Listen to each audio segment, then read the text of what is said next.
hati, istiqomah diteladani.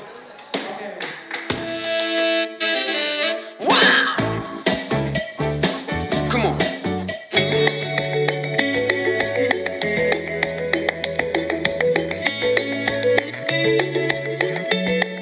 Assalamualaikum warahmatullahi wabarakatuh.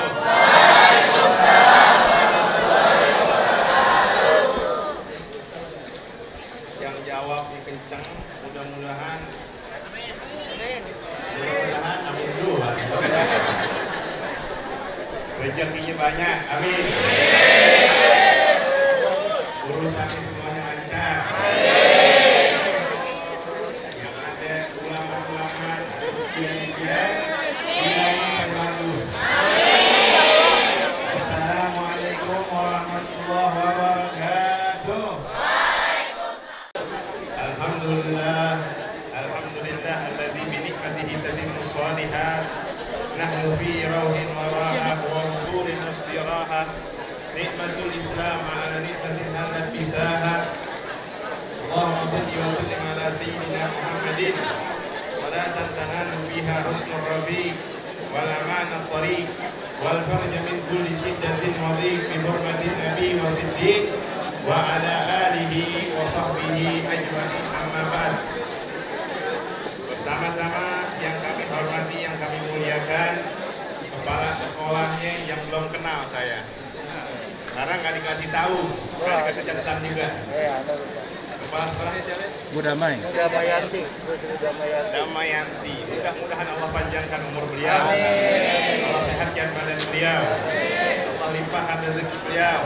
Allah lancarkan segala urusannya dan mudah-mudahan diwafatkan dalam keadaan husnul khatimah, dikumpulkan bersama Rasulullah Shallallahu Alaihi Wasallam. Amin ya rabbal alamin. Begitu juga para jajaran staf kepengurusan sekolah negeri SMA 14, kita doakan mereka panjang umur, sehat walafiat, lancar rezekinya, diberikan apa-apa yang diinginkan mereka sehingga mudah-mudahan beliau selamat kelak di akhirat. Amin ya rabbal alamin. Alhamdulillah, segala puji bagi Allah yang mana telah mengumpulkan kita dalam keadaan iman Islam, wabil khusus dijadikan umat Nabi Muhammad sallallahu alaihi wasallam. Salawat serta salam tak lupa selalu kita haturkan, selalu kita junjungkan kepada yang pantas dijunjung, yang akhlaknya seperti akhlak Al-Quran, yang diceritakan basyarun lakal basyar, manusia tapi tidak seperti manusia. Rasulullah sallallahu alaihi wasallam beserta para sahabatnya, para pengikutnya hingga akhir zaman. Mudah-mudahan kita yang sekarang mengaku umat beliau telah diakui di akhirat oleh beliau. Amin ya rabbal alamin. Tolong kalau dibaca disebut nama Nabi Muhammad, sholawat. Ya. Kenapa? Karena dalam hadis Nabi Muhammad sallallahu alaihi wasallam, man dzukirtu indahu lam yusalli alaihi, al-bakhil man dzukirtu indahu lam yusalli alaihi. Jadi orang yang pelit, tahu pelit ya? Hah?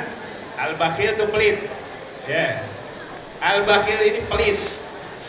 Kata Nabi Muhammad sallallahu alaihi wasallam, al-bakhil ba'idun minal jannah qaribun minan nar. Na'udzubillah min dzalik. Orang pelit tuh dia jauh dari sorga dan dekat sama neraka. Nah, Nabi Muhammad SAW mengatakan orang yang bakhil itu orang yang ketika disebut namaku, kata Nabi Muhammad, tuh kan, kalau disebut nama Nabi Muhammad, jawab sallallahu alaihi wasallam. Karena tadi kata Nabi Muhammad, orang yang pelit itu yang disebut namaku tidak bersalawat kepada aku. Sallu ala Nabi Muhammad. Nah, maka dari itu jangan kita jadi orang pelit. Kalau pelit, nih taruh ada namanya siapa nih? Aldi sama siapa? Abdurrahman deh. Ya, Aldi dapat jatah. Ya, si Aldi minta anterin sama Abdurrahman, man, anterin gue dong ke rumah. Ya, karena apa? karena disuruh ambil duit sama orang tua. Ya, orang tua ngasih duit buat gue. Abdurrahman tahu tuh. Nah, udah dianterin, dapat duit. Kagak ada si Aldi ngasih apa air kek atau ngebeliin apa makanan jajanan buat si Abdurrahman. Padahal dia baru dapat duit, minta antrinnya sama Abdurrahman. Nah ini aja nggak baik, ini nggak boleh. Ya, oleh ajaran Nabi Muhammad SAW, jangan kita seperti itu, bukan adab yang baik. Ayo bagi karim, jadi orang yang karim, orang yang safi, dermawan sama orang lain. Tapi Nabi Muhammad SAW bilang orang pelit itu bukan yang begitu. Yang sebenarnya pelit itu orang yang pelit sama dirinya sendiri. Udah kagak wajar itu. Kalau pelit sama orang lain masih wajar, walaupun kagak baik. Tapi kalau pelit sama diri sendiri itu udah kebangetan. Kenapa bisa dibilang pelit sama diri sendiri? Karena baca sholawat kepada Nabi Muhammad SAW keutamaannya banyak. Kita kalau mau baca sholawat banyak. Sholawat bisa dijadikan ala niat yang baca. Ibu-ibu atau siswi, yang perempuan atau yang laki, murid-murid, tahu gak sholawat nariyah? Allahumma sholli sholatan kamilatan wa sallim salaman taman ala sayyidina Muhammadin tanhalu bihil wa tanfaridu bihil qurrabu wa tuqa bihil hawaiju wa tunalu bihil ragaibu wa husnul khawatimi wa yustasqal gamamu biwajihil karim wa ala alihi wa sahbihi fi kulli lamhatin wa nafasin bi adadi kulli mahlumillah. Salawat nariyah itu ulama ngarang supaya rizkinya lancar. Ya, salawat diniatin bisa jadi rizki lancar. Salawat juga bisa buat nyembuhin penyakit. Salawat di bilgulub. Coba bacain, coba Munsyid baca. Mana yang hadroh? Allahumma sholli ala sayyidina Mudah-mudahan kita baca salawat nariyah tadi, rezeki kita jadi lancar ya Allah. Amin. Kita baca salawat di bilgulub, kesehatan kita ditambah baik oleh Allah Subhanahu wa ta'ala. Amin ya rabbal. Nah, kata Nabi Muhammad al-bakhil tadi, orang yang pelit sesungguhnya, kalau dalam tataan bahasa Arab, nahwu itu pakai al. Ya, itu tandanya berarti sejati itu, al-bakhil, yang sebenarnya pelit. Yang tadi disebutkan nama Nabi Muhammad sallallahu alaihi wasallam enggak bersalawat kepada Nabi Muhammad. Karena tadi salawat ini faedahnya buat kita sendiri. Tapi diucapkan nama Nabi Muhammad, kita enggak baca salawat. Berarti kagak wajar. Pelit sama diri sendiri. Faedahnya salawat, masya Allah. Bahkan kita nggak usah pakai banyak-banyak minta niat. Baca salawat aja. Semua kebaikan bakal datang kepada kita. Mau lulus ujian baca sholawat, mau supaya guru kagak omel-omel mulu baca sholawat deh. Gurunya kan galak gak gurunya? Kalau nanya guru galak kenceng banget, nafsu banget. Bacanya sholawat deh. Tapi guru-guru mesti galak. Gimana dong Beb? Guru mesti galak, namanya ngedidik, ya, membuat kita jadi punya karakter, tarbiyah. Makanya mesti sabar dididik. Jangan merasa kita udah cukup. Kalau kita udah cukup, belajar aja sendiri di rumah. Betul nggak? Setuju nggak? Giliran tanya kayak begitu, setujunya sedikit banget yang jawab. Giliran ibu guru galak gak? Kenceng banget bu. Tapi disuruh ibu guru galak, setuju gak? Setujunya pelan banget. Kalau kita merasa mampu ngedidik sendiri diri kita, belajar di rumah, nggak usah sekolah, belajar sendiri. Tapi kalau di sekolah, nurut sama guru. Guru kan galak tuh gara-gara muridnya kagak nurut. Makanya kalau kita banyak-banyak sholawat, kita punya hati, kita punya perilaku, insya Allah robah. Kalau kita udah baik, gurunya galak, nah itu berarti ada personal tuh. Tapi nggak ada guru begitu. Kita semua baca sholawat, biar dirobah akhlak kita, biar digampangin semua urusan kita. Dan mudah-mudahan kita juga bisa berakhlak seperti Nabi Muhammad Sallallahu Alaihi Wasallam. Itu intinya baca maulid. Kita baca kisah sejarah Nabi Muhammad Sallallahu Alaihi Wasallam. Buat apa dibaca? Billahi karrir zikra wasfi Muhammadin kaimatuziha anil qulubir rana. Kata Habib Umar bin Muhammad bin Salim bin Hafiz, demi Allah, dengan kita mengulang-ulang membaca Maulid Nabi Muhammad Sallallahu Alaihi Wasallam, di situ akan dibuat hati kita menjadi bersih, diangkat segala macam penyakit kotoran-kotoran hati oleh Allah Subhanahu wa Ta'ala. Biar ingin meneladani akhlak suri tauladan Nabi besar Muhammad Sallallahu Alaihi Wasallam. Bagaimana seorang Nabi Muhammad Sallallahu Alaihi Wasallam bersama sahabatnya? Yang perempuan, yang laki, jangan saling menghina. Semua Allah yang kasih porsi-porsinya.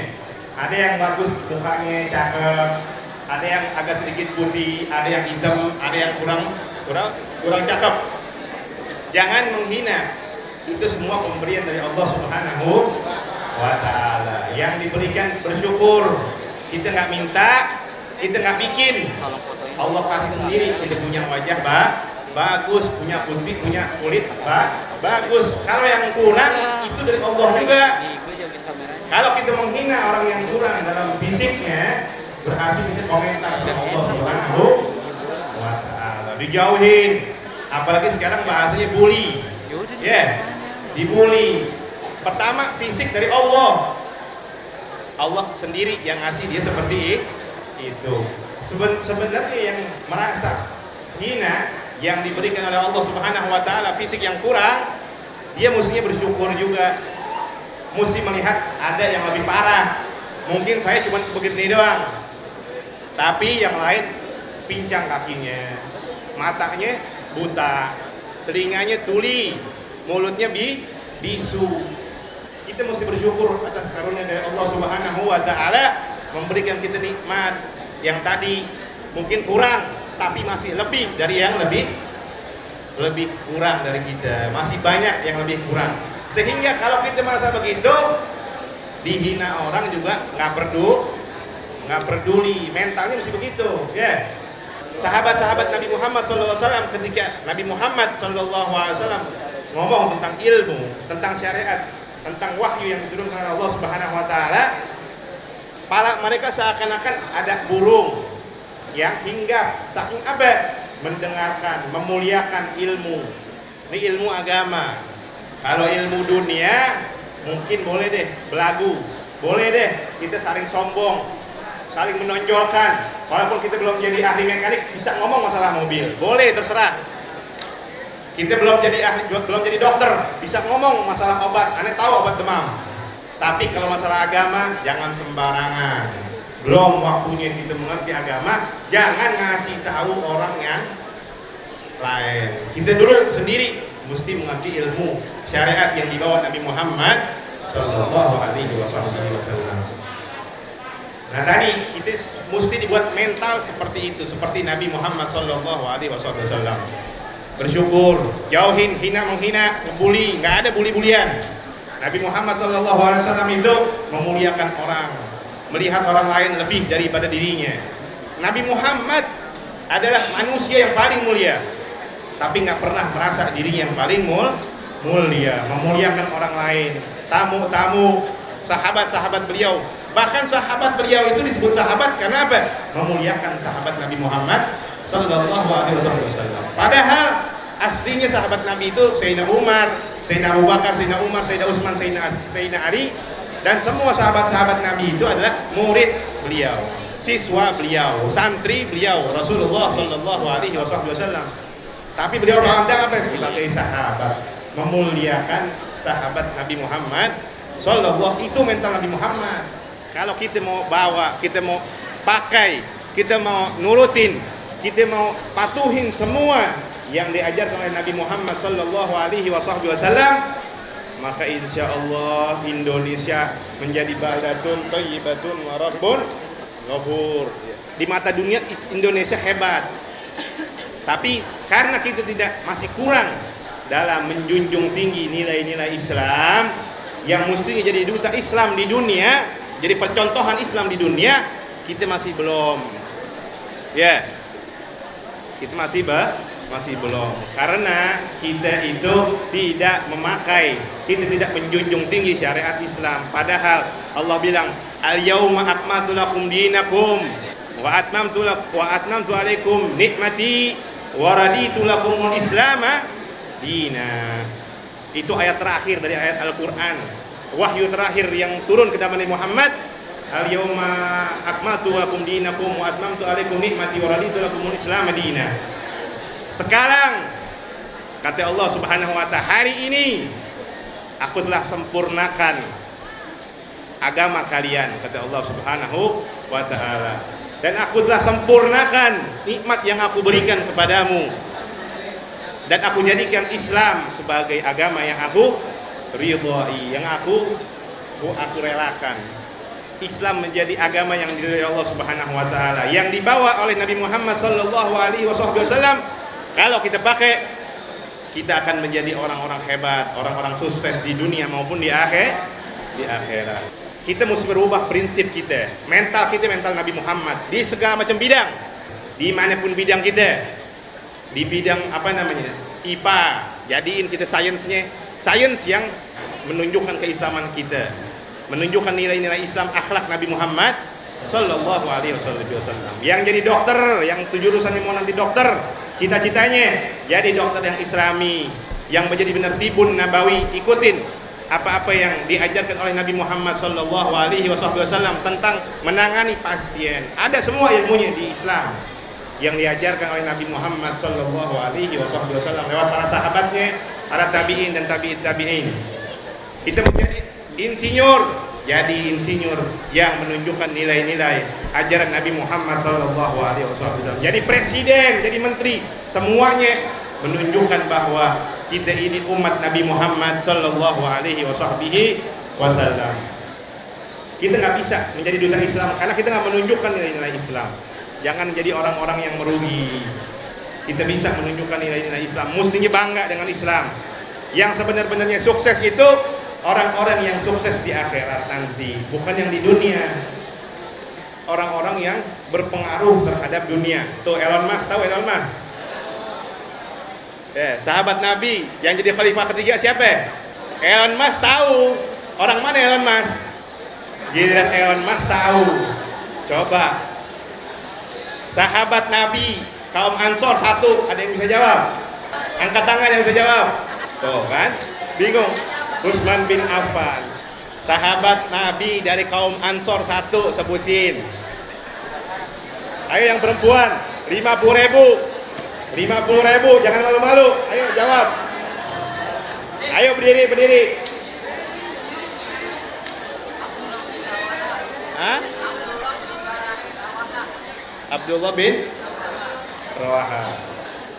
bin Rawaha dari kaum Ansor, ya. Nanti hadiahnya jangan sekarang. Ya. Mau sekarang bentar. Sekarang.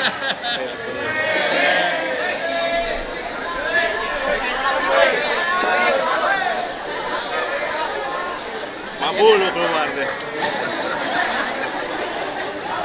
Begitu. Kalau nama Nabi Muhammad sahabatnya dipelajarin, tambah kenal, ya. Tambah cinta sama Nabi Muhammad. Jangan orang-orang dunia kita tahu semua. Einstein tahu. Siapa Einstein? Ahli fisik. Tahu kan kita? Siapa pemimpin perang? Nah, siapa pemimpin perang di perang Khandaq? Siapa pemimpin perang Khandaq?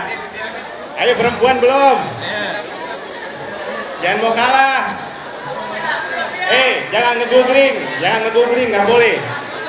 3, 2, 1, angus. Aneh mau ngenain ke ente itu, orang-orang yang sebenarnya sukses itu yaitu orang-orang yang membantu dakwah Nabi Muhammad Sallallahu Alaihi Wasallam, atau orang-orang yang menekuni, yang menuruti, yang menjalani syariat-syariat Nabi Muhammad Sallallahu Alaihi Wasallam. Elon Musk, Einstein nggak sukses dia, mempengaruhi dunia, bukan urusan kita pengaruh dunia, pengaruh buat dunia kita sendiri. Udah pengaruh belum? Sholat kita gimana? Masih mesti disuruh sholat? Mestinya inisiatif sendiri, baru orang sukses. Jalanin syariat Islam, insya Allah berkah hidup kita. Jadi orang sukses yang sebenarnya. Kita cita-cita kita menjadi umat Islam itu menjadi umat Islam yang baik. Mati dalam keadaan husnul khotimah, bukan yang lain. Manfaat buat orang lain itu bagus. Ya, yang paling baik dari kalian yang manfaat terhadap yang lain. Anfa'uhum linnas, kata Nabi Muhammad sallallahu alaihi wasallam. Anfa'uhum linnas ini bukan yang menjadikan kita lalai terhadap Allah Subhanahu. Ngapain diajak-ajak sama Elon Musk ke Mars? Ya. Dia pengen bikin satu ruangan bisa kita hidup di Mars.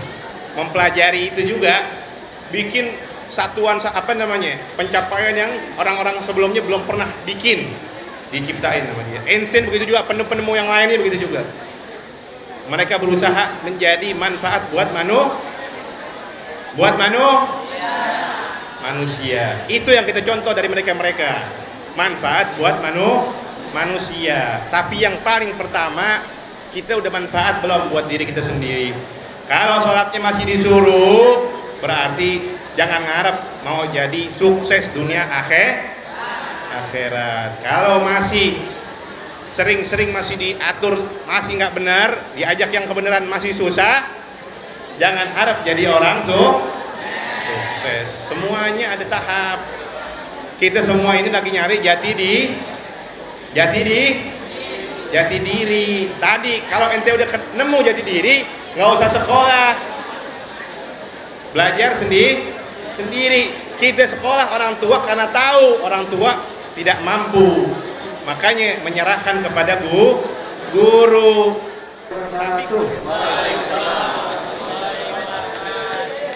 Mohon maaf Habib, saya kira dari kelas 11 ke 5 saya mau nanya, tadi kan Habib bilang itu kita itu pada hakikatnya manusia pasti akan mengulangi kesalahan. Jadi kita tadi kan Habib bilang itu pada hakikatnya kan manusia itu emang pasti akan mengulangi kesalahan terus kan. Terus juga kita ya harus tiap hari tobat. Tapi apa yang terjadi kalau misalkan kita mati dalam keadaan kita belum bertobat? Apakah akan diampuni di akhirat atau gimana? Kita tempat insan ma'al khotoh manusia kata Nabi Muhammad SAW. Tempatnya dosa dan kesalahan, lupa. Nah, bagaimana kita kalau berdosa, salah, lupa, belum bertaubat? Ya pasti matinya suruh mati. Na'udzubillah min dzalik. Makanya kita disuruh Allah lewat Nabi Muhammad taubat terus. Kullu Adam khata'un wa khairul khata'ina at-tawwabun.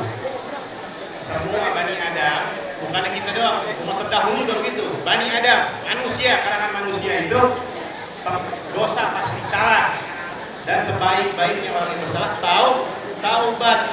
Makanya kalau taubat cepat, jangan ditunda. Makanya tadi habis kita pulang sekolah, malam mau tidur, sholat taubat 2 rakaat. Ya, ikuti sunnah Nabi Muhammad dan untuk menyelamatkan diri kita bagus, langsung kita tahu saya berdosa tadi ngegibahin dia atau memandang yang haram dari handphone, langsung ambil wudhu, langsung sholat toh. Nah, langsung pada cengir-cengir tuh kalau dibilang banyak yang haram. Ya, jangan dicari itu semua. Kira-kira saya tobat, tapi ini beranda kan gak hilang, masih muncul lagi. Jauhin tuh beranda. Kalau masih kejadian, ya tobat lah. Lagi, jangan capek-capek tobat, karena iblis gak capek-capek itu lagi. Iblis setiap hari menggoda kita. Kita juga mesti motivasi diri untuk tobat terus setiap hari. Biar apa? Nanti iblis jangan capek menggoda kita. Karena apa? Karena sia-sia. Kita tobat lagi, habis dosa kita. Dosa lagi, kita tobat, habis lagi dosa kita. Makanya akhirnya iblis bilang apa yang menggoda? Udah deh, gue capek tuh sama dia habis maksiat tobat, nggak usah gue goda lagi. Jadi mempercepat taubat dan ingat mati. Ya, orang-orang maksiat ingat banyak mati. Ya, jangan sampai tawuran jauhin. Ya, kalau muda buat apaan sih? Ane juga dulu sekolah, ane juga dulu mungkin ikut tawuran. Ya, ngalamin ane juga. Tapi alhamdulillah tobat. Jelas ngebahayain orang dan ngebahayain diri, manfaatnya nggak ada. Ya. Jadi tadi jauhin maksiat. Kalau kejeblos cepet-cepet tobat sehingga kita punya maksiat dosa cepat diampuni oleh Allah Subhanahu wa taala. Dengan apa kita mempercepat tobat? Kuncinya jangan memperbanyak ingat mati. Ya, kita nggak tahu umur, nggak bapak duluan, nggak ibu duluan, nggak anak-anak duluan, nggak pandang umur. Yang meninggal, yang tua meninggal, yang muda juga bisa meninggal duluan. Perkenalkan, saya Devi dari 1241. Saya izin bertanya. Tadi Habib juga bilang kalau kita tuh kalau mau sholat atau berkebaikan itu jangan harus diingatkan terus. Tapi kebanyakan dari kita tuh masih aja terus-terusan diingatin sama orang lain. Dan terkadang orang lain tuh selalu bilang, "Alah, lu so suci, alah lu diam aja, dia lu nggak tahu apa-apa," gitu. Nah, saya bertanya, apakah orang-orang yang mengingatkan atau berbicara tentang Islam itu hanya orang-orang yang seperti Ustadz, Habib, apakah seperti kita ini tidak boleh membicarakan hal-hal baik atau terkesan kayak seperti so tahu atau so suci? Yang terjadi. Nanti ada satu zaman 10% saja ajaran Islam, syariat Islam dikerjain, selamat dia di dunia maupun di akhirat. Sedangkan di zamanku sekarang nih sahabat, 90% melaksanakan syariat Islam masih belum tentu. Nah sekarang nih zaman yang dijanjikan oleh Rasulullah SAW. Nggak usah banyak-banyak, 10% kita lakuin masuk surga. Amin ya Rabbal. Karena sekarang kita aja belum tentu 10%. Kita ada yang 5, ada yang 3, ada yang 7. Ayo berlomba tadi. Kita laksanakan syariat Islam walaupun 10%. Dari 100%, 10% aja kita ambil, kita laksanakan, insya Allah selamat. Jadi ayo saling mengingatkan dalam dakwah Islam supaya dipakai, supaya kita menjadi umat Nabi Muhammad SAW yang selamat dunia dan akhirat. Amin ya Rabbal. Mungkin itu saja, kita tutup, serahkan kepada panitia.